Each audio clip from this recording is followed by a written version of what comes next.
In one of the old corners of Cairo, among the winding alleys and ancient houses, there was a small bookstore called the Ancient Shadows. The shop didn't attract many customers as it was filled with old, worn-out books and neglected manuscripts. But for a lover of rare and mysterious books, it was a hidden treasure. Ahmed, a young man in his 20s, was passionate about reading, especially on topics of magic and ancient history. One day, he heard about a book that was said to contain the secrets of the universe and hidden worlds, known as Shams al-Ma'arif. People spoke of the book as if it were a legend, saying it contained ancient spells that could open the doors to unknown realms.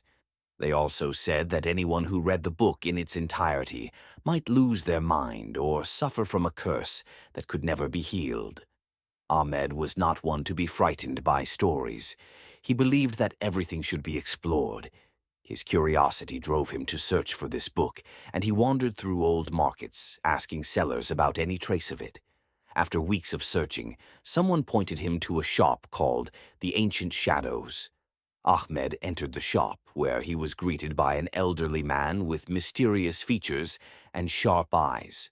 The old man asked him in a calm voice, "Are you looking for something specific?" Ahmed replied cautiously, "Yes, I'm looking for the book, Shams al-Ma'arif." A faint smile appeared on the old man's face as he said, "No one asks about this book unless their fate is interesting. But be careful, playing with fire might burn you." Ahmed's enthusiasm pushed him to persist, and eventually the old man agreed to sell him the book, but on the condition that he read it with extreme caution and not open certain pages until the right time. The book was wrapped in old leather, with strange engravings adorning its cover. Ahmed held it carefully, feeling an unnatural weight in his hands.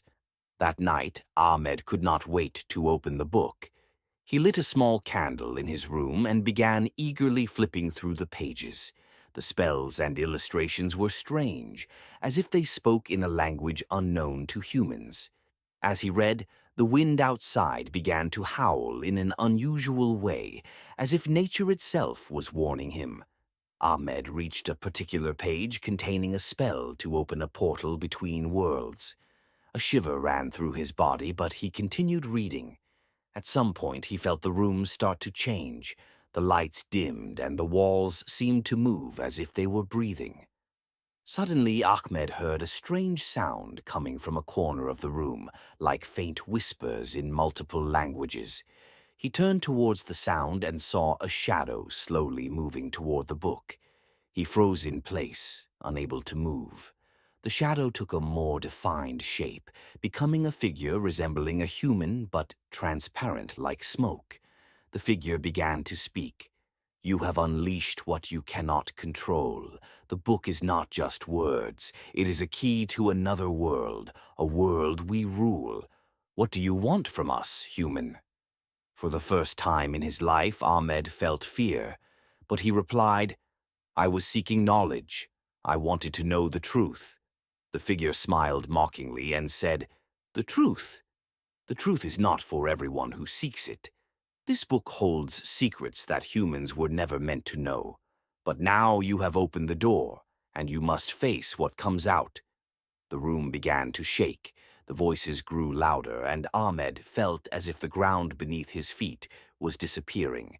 He tried to close the book, but he felt a force preventing him from doing so. The figure moved closer and said, "You will not be able to close the door until you take responsibility for what you have unleashed." Ahmed gathered his courage and asked, "What do you want from me?" The figure replied in a calm but terrifying voice, "You must complete what you started. The book needs its final seal, and to close the portal, you must make a sacrifice." Ahmed, paralyzed with fear, asked, "What sacrifice?" The figure answered, "You must give up something dear to your heart, something that represents a part of your soul." Ahmed began to think about his life, his family, his friends, but he couldn't decide what he should sacrifice. At that moment, Ahmed felt a cold current pass through his body, as if the book itself was draining his energy. He realized that the book was not just a book, but a living entity. He began to feel extremely weak, as if his soul was slowly being drained. Then Ahmed remembered the old man's advice. Do not open certain pages until the right time. He quickly searched through the book until he found a page containing a spell to seal the book and close the portal. The spells were complex, but he began reciting them despite his fear. Slowly, the voices quieted down, and the room returned to its normal state. The figure began to fade away, but left behind words. You survived this time, but remember, the door may open again. Ahmed violently closed the book and threw it into a corner of the room. He was exhausted, but the feeling of danger didn't leave him. He decided to return to the old man in the morning and give him back the book. The next day, Ahmed returned to the Ancient Shadows bookstore, but found the shop closed and the old man gone. No one in the neighborhood knew anything about him.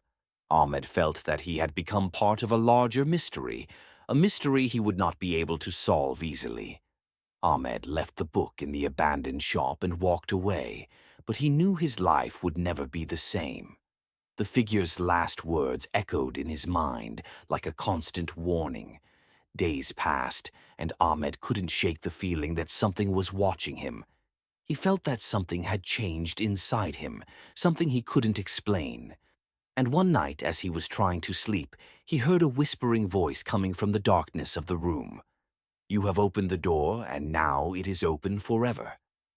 Ahmed left Cairo and moved to a place where no one knew him, but the figure, the book, and the portal were always following him, for the secrets of Shams al-Ma'arif do not leave those who try to uncover them in peace.